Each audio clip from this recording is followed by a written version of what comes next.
আজকে আমরা পড়ব চ্যাপ্টার 5 এর অ্যারেস্ট অফ পারসনস এর সেকশন 36 থেকে 41। সেকশন 36 এ বলছে procedure of arrest and duties of officer making arrest, আর এটা ছিল আগে সেকশন 41 বিতে CrPC. Every police officer while making an arrest shall, তাহলে অ্যারেস্ট করার সময় পুলিশের বাধ্যতামূলক দায়িত্বগুলো কি কি থাকবে। যখন কোনো পুলিশ কর্মকর্তা কাউকে গ্রেফতার করবেন তখন তাকে নিম্নলিখিত কিছু নিয়ম মেনে চলতে হবে। সেগুলো কি কি?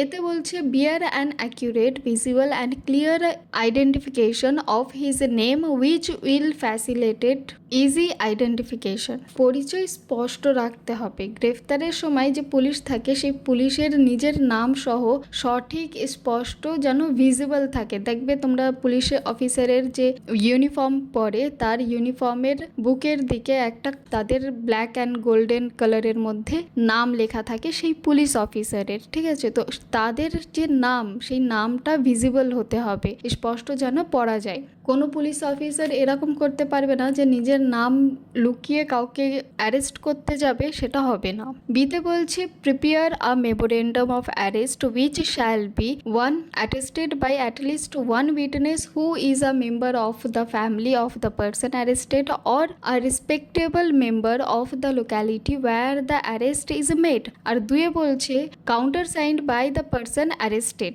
তাহলে বিতে বলছে অ্যারেস্টের একটা মেমোরেন্ডাম বানাতে হবে। মেমোরেন্ডাম মানে কি? মেমোরেন্ডাম তোমরা কোম্পানি লতে পড়বে, এই ওয়ার্ডটা বলে এমওএ, যাকে বলা হয় মেমোরেন্ডাম অফ অ্যাসোসিয়েশন। তাহলে এটাতে কি লেখা থাকে? এটাতে লেখা থাকে যে অ্যারেস্ট করছে সেই অ্যারেস্ট তাকে কেন করা হয়েছে, কোন গ্রাউন্ডসের উপরে করা হয়েছে, কোথা থেকে করা হয়েছে, কোন টাইমে অ্যারেস্ট করা হয়েছে, ঠিক আছে, কতজন ছিল, তাদের নাম কি ছিল, তাদের ঠিকানা কি ছিল, এইগুলোর যে পুরো ডিটেল, সেই ডিটেলটাকে বলছে মেমোরেন্ডাম। এবার ওয়ানে বলছে যে অ্যাটলিস্ট ওয়ান উইটনেসকে সিগনেচার করতে হবে। মানে এই যে ডিটেলটা ভরলো, মানে মেমোরেন্ডামটা যে তৈরি করলো পুলিশ অফিসারটা, সেই মেমোরেন্ডামের নিচে যাকে অ্যারেস্ট করেছে তার ফ্যামিলি মেম্বারের একজনের সই নিতে হবে অ্যাজ আ উইটনেস হিসাবে, অথবা ওই গ্রামের বা ওই শহরের আশেপাশের লোকালিটির কোনো রেসপেক্টেড পারসন, মানে কোনো সম্মানীয় ব্যক্তি, তার সই নিতে হবে যদি তার ফ্যামিলি মেম্বার না থাকে যার অ্যারেস্ট করছে। আর দুয়ে বলছে যে কাউন্টার সিগনেচার করাতে হবে, মানে ওই মেমোরেন্ডামে যাকে অ্যারেস্ট করা হয়েছে তারও সাইন করাতে হবে কাউন্টার সাইন হিসাবে, ঠিক আছে। সিতে বলছে inform the person arrested unless the memorandum is attested by a member of his family that he has a right to have a relative or a friend or any other person named by him to informed of his arrest. তাহলে সিতে বলছে যে আত্মীয় বন্ধুকে জানাবার অধিকার আছে, মানে যদি সে মেমোরেন্ডাম পরিবারের সদস্য সাক্ষী হিসাবে না থাকেন, দেখা যাচ্ছে ওখানে কেউই নেই, তাহলে পুলিশ যাকে অ্যারেস্ট করেছে তাকে একটা অধিকার দিতে হবে যাতে সে কোনো আত্মীয় বা বন্ধু বা অথবা অন্য কোনো কাউকে যেন কল করে খবর দেয় যে ভাই আমি গ্রেফতার হয়ে গেছি, এবার তোরা আয়, এসে আমাকে ছাড়িয়ে নে, ঠিক আছে। মানে কোনো একজনকে তাকে ইনফর্ম করতে হবে যে আমাকে অ্যারেস্ট করা হয়েছে বলে। যদি সেখানে তার পরিচিত কোনো লোক না থাকে তাহলে এই অধিকারটা সে পাবে। এবার এখানে দেখো আমি কিছু লাইন পার্পল করে রেখেছি, তার মানে এটা চেঞ্জ হয়েছে। আগে কিন্তু এটা সিআরপিসি বইতে ছিল না, আলাদা ছিল। দ্য স্টেট গভর্নমেন্ট শ্যাল, এতে বলছে establish a police control room in every district and at state level. বিতে বলছে designated a police officer in every district and in every police station not below the rank of assistant sub inspector of police who shall be reasonable for maintaining the information about the names and address of the persons arrested, nature of the offences with which charged, which shall be prominently displayed in any manner including in digital mode in every police stations and at the district headquarters. তাহলে 37 কি বলছে যে স্বচ্ছতা বা তথ্য প্রকাশের ব্যবস্থা। তাহলে এই ধারা নাগরিকদের জানার অধিকার ও পুলিশের স্বচ্ছতা নিশ্চিত করার জন্য প্রণীত, ঠিক আছে। মানে এতে বলছে যে পুলিশ কন্ট্রোল রুম স্থাপন, মানে মোট কথা বলছে যে প্রতিটি জেলায় এবং পুরো রাজ্যে একটা করে ভালো পুলিশ কেন্দ্র থাকতে থাকতে হবে, মানে সব এলাকা অনুযায়ী পুলিশ কেন্দ্র থাকতে হবে। আর বিতে বলছে যে প্রত্যেক রাজ্য সরকারের প্রতিটি জেলায় এবং প্রতিটি পুলিশ স্টেশনে কমপক্ষে এক অ্যাসিস্ট্যান্ট সাব ইন্সপেক্টর মানে এএসআই পদমর্যাদার একজন কর্মকর্তাকে নিয়োগ করতে হবে। ঠিক আছে, মানে তার দায়িত্বে কি হবে, গ্রেফতারকৃত ব্যক্তির নাম, ঠিকানা, অভিযোগের প্রকৃতি, মানে কি টাইপের ও অফেন্স করেছে, এইগুলো সবকিছু ডিটেলস থাকবে। এবং এই তথ্য প্রতিটি পুলিশ স্টেশন ও জেলা সদর দপ্তরে স্পষ্টভাবে প্রদর্শন করতে হবে, মানে এইগুলোকে ফলো করতে হবে এবং তা ডিজিটাল মাধ্যমেও প্রদর্শন করা যেতে পারবে। যেমন তোমার হচ্ছে যে যখন থেকে ডিজিটাল ইন্ডিয়া হয়েছে তখন কিন্তু প্রত্যেকটা পুলিশ স্টেশনের যে এফআইআরগুলো লঞ্চ হয়, সেই এফআইআরগুলো কিন্তু এখন আমরা সেই পুলিশ স্টেশনের ওয়েবসাইট থেকেও ডাউনলোড করে নিতে পারি। এই একটা ফ্যাসিলিটি হয়েছে। 38 বলছে right of arrest persons to meet an advocate of his choice during interrogation. তাহলে when any person is arrested and interrogated by the police, he shall be entitled to meet an advocate of his choice during interrogations through not throughout interrogation। তাহলে এখানে বলছে যে যখন কোনো ব্যক্তি গ্রেফতার হয়, মানে কাউকে ধরো অ্যারেস্ট করা হয়েছে এবং তাকে পুলিশ ইন্ট্রোগেট করছে, মানে জিজ্ঞাসাবাদ করছে, ঠিক আছে, মানে হয় না যে ধরে নিয়ে গিয়ে এবার পুরো 1-1.5 ঘন্টা 2 ঘন্টা ওকে জিজ্ঞাসাই করে যাচ্ছে সেই কেস নিয়ে। এবার তখন যদি সেই ব্যক্তি চাই যাকে অ্যারেস্ট করা হয়েছে, তার একটা অধিকার আছে যে সে নিজের পছন্দের মতন কোনো একটা অ্যাডভোকেটকে ও চুজ করতে পারে। যদি তার চেনাশোনা থাকে তাহলে সেই অ্যাডভোকেটকে ও কল করে ডেকে নিতে পারে এবং তার সাথে দেখাও করতে পারে যে হ্যাঁ আমি কি করে বাঁচতে পারি বা কি কি আমি আর আনসার দেওয়া উচিত পুলিশকে, কি কি এড়িয়ে যাওয়া উচিত, এইগুলো ও জিজ্ঞাসা করতে পারে, এটা ওর অধিকার আছে। কিন্তু গুরুত্বপূর্ণ সীমাবদ্ধতা কি হবে, যে তিনি পুরো জিজ্ঞাসাবাদে চলাকালীন সময়ে আইনজীবীকে সঙ্গে রাখতে পারবে না। মানে যখন হয় না যে একটা ঘরের মধ্যে একটা আলো জ্বলে, সেখানে ইন্ট্রোগেট করছে, মানে জিজ্ঞাসা করছে, সেখানে তুমি উকিলকে নিয়ে সাথে নিয়ে বসতে পারবে না। অ্যাডভোকেটের সঙ্গে দেখার করার অধিকার আছে, কিন্তু যখন জিজ্ঞাসা করছে পুলিশ তখন অ্যাডভোকেটকে পাশে রাখার অনুমতি কিন্তু নেই। সেকশন 39 বলছে arrest on refusal to give name and residence. তাহলে when any police who in the person of a police officer has committed or has been accused of committing a non-cognizable offence refuse on demand of such officer to give his name and residence or gives a name or residence which such officer has a reason to believe to be false, he may be arrested by such officers in order that his name or residence may be ascertained। তাহলে এখানে কি বলছে যে নন cognizable offence, দেখা যাচ্ছে কোনো একটা ব্যক্তি কোনো নন কগনিজেবল অফেন্স করেছে। নন কগনিজেবল অফেন্স মানে যে ছোটোখাটো অপরাধ যেগুলোতে কড়াকড় ধারাগুলোর লাগে না, মানে কড়াকড় সেকশন লাগে না, ছোটোখাটো অপরাধ যেগুলো কম সাজাতেই কাজ হয়ে যায় বা বেলেবল অফেন্স যাকে বলা হয়। ঠিক আছে, তাহলে এমন কোনো ব্যক্তিকে পুলিশ অ্যারেস্ট করতে গেছে, কাউকে চড় মেরেছে, থাপ্পড় মেরেছে বা ছোটোখাটো চিটিং করেছে বা ছোটোখাটো চুরি, তো এই সব কেসে কি হয়, পুলিশ দেখা যাচ্ছে কাউকে অ্যারেস্ট করতে গেছে এবং সে তার নাম ঠিকানা কিছুই বলছে না, বা নাম ঠিকানা যেগুলো বলছে সেইগুলো পুলিশের হয়তো মনে হচ্ছে যে এ ভুল বলছে, তাহলে সেই ক্ষেত্রে কিন্তু পুলিশ তাকে অ্যারেস্ট করতে পারে। এবার ও কিন্তু কোনো অ্যারেস্ট হওয়ার মতন কাজ কিন্তু করেনি, কিন্তু যেহেতু ও পুলিশের সাথে কোঅপারেট করছে না, তার নাম ঠিকানা রেকর্ড কিছুই বলছে না, সেই ক্ষেত্রে কিন্তু পুলিশ তাকে অ্যারেস্ট করে নিতে পারে।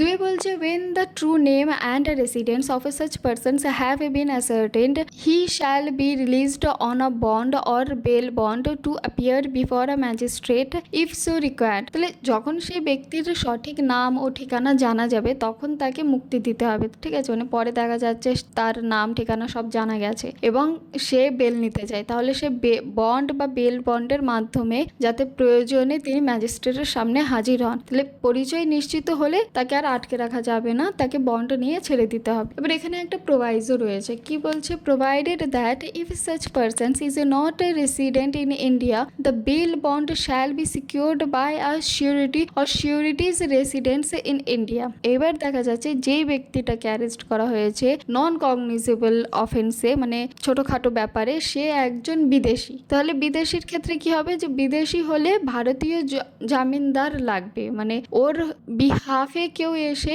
মানে বিদেশের বাসিন্দার ক্ষেত্রে জামিন যদি গ্রেফতারকৃত ব্যক্তি হয় তাহলে ভারতের বাসিন্দা না হন যদি, তাহলে তার বেল বন্ড ভারতের বসবাসকারী এক বা একাধিক সিওরিটি জমিনদার দ্বারা সুরক্ষিত হতে হবে। তিনি বলছে if the true name and residence of such persons is not ascertained within the 24 hours from the time of arrest, or if he fails to execute the bond or bail bond, or if so required to furnish sufficient sureties, he shall forthwith be forwarded to the nearest magistrate having jurisdiction.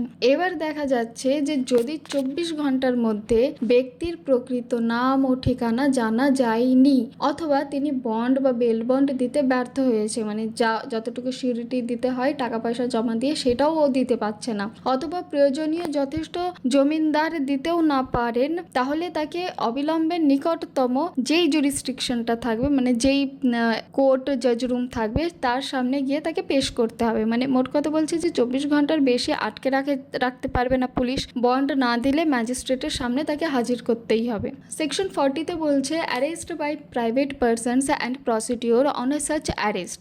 1-এ বলছে any private person may arrest or cause to be arrested any persons who in his presence commits a non-bailable and cognizable offence or any proclaimed offender, and without unnecessary delay, but within 6 hours from such arrest, shall make over or cause to be made over any person so arrested to a police officer, or in the absence of a police officer take such persons or cause him to be taken in custody to the nearest police station। এবার দেখা যাচ্ছে যে এমন একটা ব্যক্তিকে গ্রেফতার করলো যে হচ্ছে নন বেলেবল অফেন্স করেছে বা কগনিজেবল অফেন্স করেছে, ঠিক আছে। তাহলে তার উপস্থিতিতে যদি কেউ, মোট কথা বলছে যে কোনো সাধারণ ব্যক্তি মানে প্রাইভেট পারসন, তার উপস্থিতিতে যদি কেউ নন বেলেবল এবং কগনিজেবল অফেন্স করে থাকে অথবা প্রোক্লেমড অফেন্ডার হয়, প্রোক্লেমড অফেন্ডার মানে হচ্ছে ভগোরা, মানে কেউ পালিয়ে পালিয়ে বেড়াচ্ছে এমন কেউ ব্যক্তি, তাহলে তিনি তাকে গ্রেফতার করতে পারেন অথবা গ্রেফতার করাতেও পারেন, ঠিক আছে। মানে তুমি তোমার বাড়ির পাশে দেখছো যে একটা ব্যক্তি রয়েছে, সেই ব্যক্তি কোনো গুরুতর অপরাধ করেছে, পুলিশ তাকে অনেক দিন দিয়ে খুঁজছে এবং সে পালিয়ে বেড়াচ্ছে, তাকে কেউ ধরতে পারছে না, তো তুমি হঠাৎ দেখলে যে এই তো এই লোকটা আমার বাড়ির পাশে রয়েছে, তাহলে তুমি নিজে গিয়েও সেই লোকটাকে অ্যারেস্ট করতে পারো, অথবা তুমি সঙ্গে সঙ্গে পুলিশ খবর দিয়েও তাকে অ্যারেস্ট করাতে পারো যে হ্যাঁ হ্যাঁ এখনই চলে আসো, যাকে আপনারা খুঁজছেন সে আমার সামনেই আছে, তো পুলিশ এসে তাকে অ্যারেস্ট করে নিল, ঠিক আছে। মানে তোমার সামনে যদি কোনো রকম এরকম ঘটনা হচ্ছে যে কেউ কাউকে চাকু দিয়ে মেরে ফেলছে, তুমি সেই মুহূর্তে দূর থেকে দাঁড়িয়ে দেখছো, তুমি যদি সাহস করে তাকে ধরে অ্যারেস্ট করে নিজের কাছে রেখে পুলিশকে গিয়ে ধরিয়ে দিতে পারো, সেটাও হবে। বা তুমি তোমার সাহস হচ্ছে না তার কাছে যাওয়ার, যে হয়তো সে তোমাকেও মেরে ফেলতে পারে, তো তুমি পুলিশকে খবর দিলে পুলিশ এসে তাকে ধরে নিল, সেটাও হবে। এবার এখানে কি বলছে যে এরপর কি করতে হবে, তাহলে অপ্রয়োজনীয় দেরি করা যাবে না, কিন্তু সর্বোচ্চ 6 ঘন্টার মধ্যে তাকে পুলিশের হাতে তুলে দিতে হবে, অথবা পুলিশ না থাকলে নিকটতম থানায় নিয়ে যেতে হবে। মানে মোট কথা বলছে যে গুরুতর অপরাধ চোখের সামনে হলে সাধারণ মানুষও আটকাতে পারে, কিন্তু 6 ঘন্টার মধ্যে পুলিশের কাছে তাকে হস্তান্তর করতে হবে। 2 বলছে if there is a reason to believe that such persons comes under the provisions of subsection 1 of section 35 a police officer shall take him in custody. এরপর পুলিশ যদি মনে করে যে পরীক্ষা করবেন এবং ধারা 35 সাবসেকশন 1 এর অধীনে গ্রেফতারের ভিত্তি আছে কিনা, যদি মনে হয় যে ব্যক্তি ধারা 35 এর আওতায় পড়েন, তাহলে পুলিশ তাকে হেফাজতে নেবেন, মানে তাকে পুলিশ অ্যারেস্ট করে নেবেন। 3 বলছে if there is a reason to believe that he has committed a non-cognizable offense and he refuses on the demand of a police officer to give his name and residence, or gives a name or residence which such officer has a reason to believe to be false, he shall be dealt with under provisions of section 39, but if there is no sufficient reason to believe that he has committed any offense, he shall be at once released। Section 40 subsection 3 তে বলছে যে private arrest, মানে যদি কোনো ব্যক্তি একটা ব্যক্তিকে ধরে এনে পুলিশের কাছে তুলে দিয়েছে আর বলেছে যে এ নন কগনিজেবল অফেন্স করেছে, এবার পুলিশ তাকে ইন্ট্রোগেট করছে, পুলিশ তার নাম ঠিকানা সবকিছু জিজ্ঞাসা করছে, সে বলছে না, অথবা যা বলছে সেগুলো মিথ্যে বলছে, করেছে, তাহলে কিন্তু এখানে পুলিশ সেকশন 39 অনুযায়ী কিন্তু ব্যবস্থা নিতে পারে। মানে তার পরিচয় নেওয়ার জন্য তাকে আটকে রাখতে পারে, তাকে বেল বন্ডেও ছাড়তে পারে, বা তাকে দরকার পড়লে ম্যাজিস্ট্রেটের সামনেও পেশ করতে পারে। কিন্তু যদি এরকম হয় যে কেউ কারোর পার্সোনাল দুশ্মনী বের করার জন্য কাউকে বি একজন ধরে নিয়ে গিয়ে বললো যে এ গুরুতর অপরাধ করছে, আর পুলিশের যদি এরকম মনে হয় যে না এ তো সবকিছু ঠিক বলছে, এ তো প্রুফও দেখাচ্ছে যে এখানে ছিল, ঠিক আছে, এর নাম টাম সব ঠিক বলছে, আর যদি এরকম পুলিশের মনে হয় যে না এ কোনো দোষ করেনি, ও যদি যথেষ্ট প্রমাণ দেখিয়ে যদি পুলিশকে সেই বিলিফটা করিয়ে দেয়, তাহলে কিন্তু পুলিশ তাকে এমনি মুক্তি দিয়ে দেবে। এইসব কিন্তু ফন্ড এফআইআর নেওয়া এইগুলোর ঝামেলা করবে না যদি প্রাইভেট অ্যারেস্ট কেউ করে আনে পুলিশের কাছে। তাহলে এবার বলছে সেকশন 41 অ্যারেস্ট বাই ম্যাজিস্ট্রেট। এবার দেখো এতক্ষণে পড়ছিলাম যে পুলিশ কি করে অ্যারেস্ট করে, কিন্তু এখানে বলছে অ্যারেস্ট বাই ম্যাজিস্ট্রেট। তাহলে ম্যাজিস্ট্রেট কি নিজের চেয়ার ছেড়ে গিয়ে লোককে ধরতে যাবে? না, এখানে বলছে when any offense is committed in the presence of a magistrate whether executive or judicial within his local jurisdictions, he may himself arrest or order any person to arrest the offender and may thereupon subject to the provisions herein contained as to bail commit the offender to custody। মানে যদি কোনো অপরাধ কোনো ম্যাজিস্ট্রেটের উপস্থিতিতে এবং তার এখতিয়ারভুক্ত মানে লোকাল জুরিসডিকশন এলাকায় সংঘটিত হয়, তাহলে সেই ম্যাজিস্ট্রেট নিজে অপরাধীকে গ্রেফতার করতে পারেন অথবা অন্য কাউকে গ্রেফতারের নির্দেশ দিতে পারেন, ঠিক আছে। আর এরপর কি হবে যে এর জামিন সংক্রান্ত বিধান সাপেক্ষ নিয়ম কানুন মেনে তাকে কাস্টাডিতে নেওয়া হবে, ঠিক আছে। মানে সহজ ভাষায় বলছে যে ম্যাজিস্ট্রেটের সামনে অপরাধ করলে তিনি সরাসরি গ্রেফতার করতে পারেন। আচ্ছা, এটা কেমন? ধরো ম্যাজিস্ট্রেট বসে রয়েছে কোর্টরুমে কোনো রকম একটা দাঙ্গা শুরু হয়ে গেল, কারোর মধ্যে মারপিট শুরু হয়ে গেল, ম্যাজিস্ট্রেট ওই চেয়ারে বসেই বলতে পারো যে একে কাস্টাডিতে নিয়ে নাও। তা এটা হচ্ছে ম্যাজিস্ট্রেট নিজে থেকে কাস্টাডিতে নিচ্ছে, ঠিক আছে। মানে এর মানে এটা না যে ম্যাজিস্ট্রেট নিজে চেয়ার থেকে উঠে এসে তাকে হাত পা ধরছে, তা না। আর যেটা বলছে যে ম্যাজিস্ট্রেট কাউকে অর্ডার দিতে পারে। এবার দেখা যাচ্ছে কাউকে সামান পাঠানো হচ্ছে দিনের পর দিন, আর সে কোর্টের সেই সামানটাকে নেগলেক্ট করে যাচ্ছে, সে কোর্টের কথা শুনছে না, আসছে না, তখন ম্যাজিস্ট্রেট অর্ডার করতে পারে পুলিশকে যে তুমি ওকে ধরে নিয়ে আসো, ঠিক আছে। সাবসেকশন 2 বলছে any magistrate whether executive or judicial may at any time arrest or direct the arrest in his presence within his local jurisdictions of any person for whose arrest he is competent at the time and in the circumstances to issue a warrant. এবার দেখা যাচ্ছে যে কোনো magistrate executive বা judicial তার উপস্থিতিতে তার এখতিয়ারের এলাকায় এমন ব্যক্তিকে গ্রেফতার করতে পারেন বা গ্রেফতারের নির্দেশ দিতে পারেন যার বিরুদ্ধে তিনি সেই সময় ও পরিস্থিতিতে ওয়ারেন্ট জারি করার ক্ষমতা রাখেন। মানে সহজে যদি বলি যে যদি ম্যাজিস্ট্রেট কারোর বিরুদ্ধে ওয়ারেন্ট দিতে পারেন এবং ব্যক্তি তার সামনে উপস্থিত থাকেন, তাহলে তিনি সরাসরি গ্রেফতার করাতে পারেন, ঠিক আছে। মানে ওই যে আগেই যেটা বললাম যে দেখা যাচ্ছে কারোর অনেক দিন দিয়ে সামান পাঠাচ্ছে কোনো একটা কেসে আর সে আসছেই না, এবার দেখা যাচ্ছে সে হঠাৎ করে কোনো একটা লাস্ট মোমেন্ট কেসে সে আসলো, তখন কিন্তু ম্যাজিস্ট্রেট ডাইরেক্ট সেই জায়গায় স্পটেই ওকে গ্রেফতার করিয়ে দিতে পারে, যেহেতু ও আগে দিয়ে ওয়ারেন্ট ছিল, ঠিক আছে। আজকে এই পর্যন্ত।